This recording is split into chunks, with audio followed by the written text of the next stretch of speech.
Hi there, my name's Dr. Pete Stebbins and I'm a workplace psychologist and founder of the High Performance Teams program. In the last 4 years though, I've been completely focused on building high performance schools, rolling out the High Performance Teams program with over 1,000 leaders across more than 200 schools. So my passion is about building high-performance teams in schools. Starting at the top, building a clear, visible strategy that can then enable transformation so that every staff member is in a high-performance team and the students benefit accordingly. And when it comes to high-performance teams, I'm obsessed with clarity. Clarity for individuals within the team about, one, how they fit in together to engage and maximize their psychological safety and professional feedback, and two, how they stand out together to understand their vision and purpose and achieve their goals and stretch goals. You know, what makes the High Performance Teams program unique is the twin focus on both achievement and engagement. Getting teams to achieve, of course, is about understanding their vision and purpose, as well as how to action plan the goals and stretch goals they want to achieve. And getting engagement, of course, is about helping teams understand each other and improve their trust, collaboration, and feedback by leveraging the diversity within the team and understanding each person's work-life context. When it comes to being a part of a high-performance team, I describe it as driving confidently down a superhighway, really safe and really fast. It's the opposite of driving down some congested street with crazy drivers going too slow, too fast, no apparent road rules, and you're just hoping everybody's using common sense. And the problem, of course, is common sense isn't common. So what I do is I work with teams to build their own superhighway and their own shared understanding of those road rules so that they can go super safe and super fast towards their goals. A recent example of this was when I was working with a school that was establishing teaching teams known as PLTs, or Professional Learning Teams.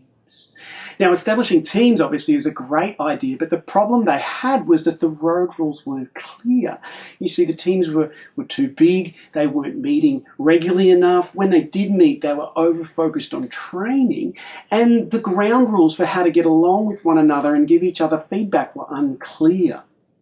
As a result of rolling out the High Performance Teams program across the school, there was some significant uplift in job satisfaction, in team performance, and importantly, in student achievement, all within a 12-month time frame.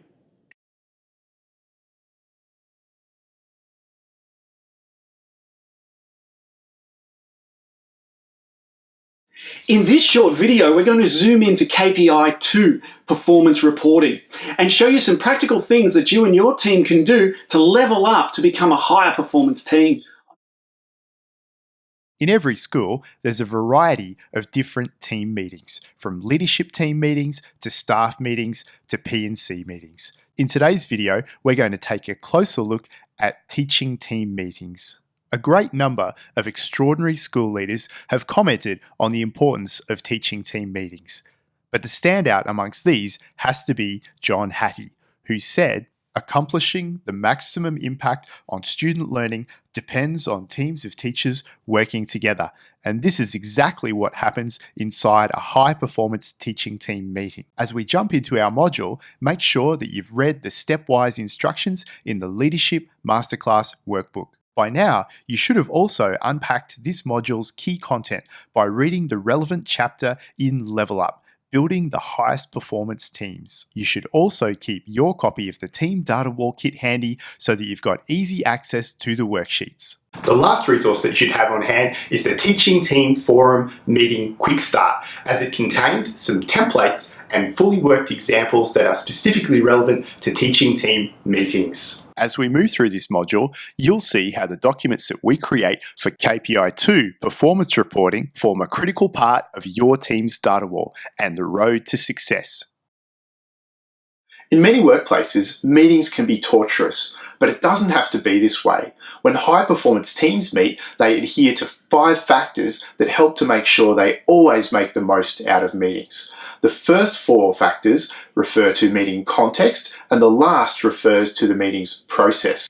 Firstly, thinking about context, when high-performance teams meet, they always know why they're meeting and make sure that they have the right people in the room. They know whether the outcomes of their meetings are related to governance or management decisions, base their decisions on up-to-date lead indicators, and they make sure that they're not over or under meeting. The last factor relates to meeting processes. Before we look at these, let's consider the pre-work that's required for running a successful high-performance teaching teams meeting. For most things in life, you get out what you put in, and teaching team meetings are no exception. To get the most out of your teaching team meeting, it's best to prepare. And one of the best ways that many teachers find to prepare for their teaching team meeting is by completing the Teacher Update tool. This can be found inside your Teaching Team Forum Meeting Quick Start Guide. Let's take a look now. Starting at the top of the Update tool, we can see that there are spaces to capture our name, the current date, and our current mood state. We'll see how this is used in the meeting later in this video. As we move down the Update tool, we can see that there's a section that's dedicated to capturing what's going on inside the classroom, specifically our major successes and challenges. To complete this section, simply describe the successes and challenges that you're facing, the impact that these are having, and the actions that you're going to take as a result. As we move down, you'll encounter the next section of the Update tool, where you're invited to reflect upon your work life and well-being. Here, note down the areas that are on track as well as those that may need some further attention. Moving on, we have the Personal Hot Issues section. Here, note down any operational or day-to-day issues that you'd like to share with the group with a view to finding some next steps for resolution. Remember, include any risks or impacts associated with the issue and any ideas that you have to advance the issue. Following this is the Priority Students in Focus section. Here, make a note of the student's name, the areas of concern, and any forward strategies. The last section of the Update tool is the Deep Dive Register, designed to capture issues of strategic importance. Here, we provide a brief description of the issue, pose the key challenge or question to consider, provide details of why the issue is of strategic importance, and outline any possible solutions and related risks. Once you've completed your Teacher Update tool, you're ready and primed for the meeting.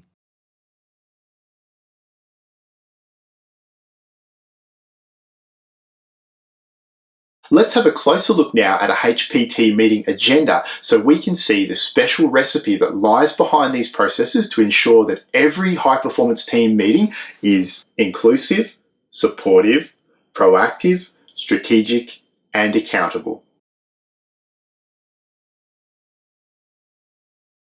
From the outset, high-performance team meetings are set up to be supportive and inclusive from the first few items in the welcome and the warm-up. During this time, the meeting chair restates the purpose for the meeting and how it fits into the organisation's bigger mission and goals. Here you can see a real-life example from King Cora State School.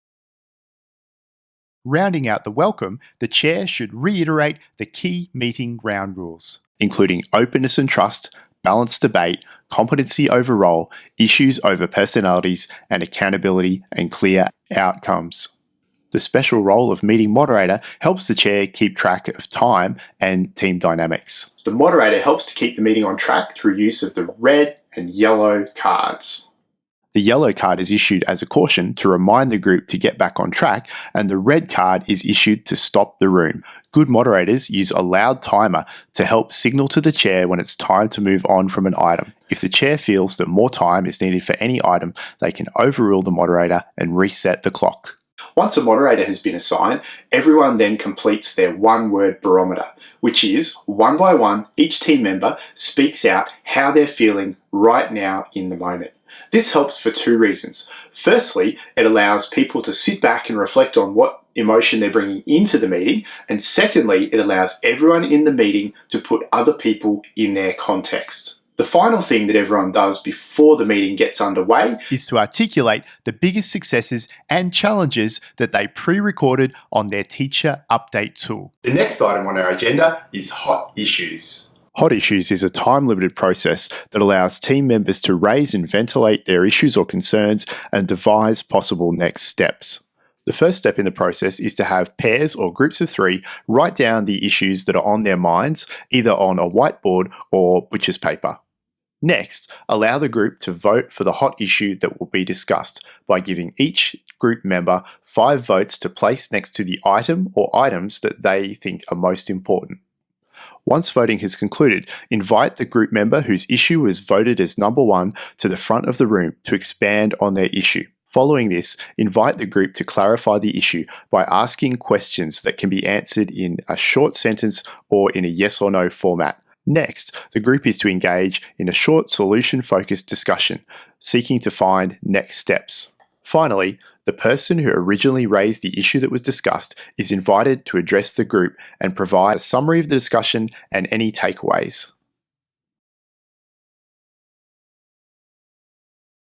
Following on from hot issues, we start to get strategic by focusing on our action plan updates and senior leaders briefing. At this point of the meeting, we have a few different options of how we can use our time. We can check in against and make any updates to our team data wall.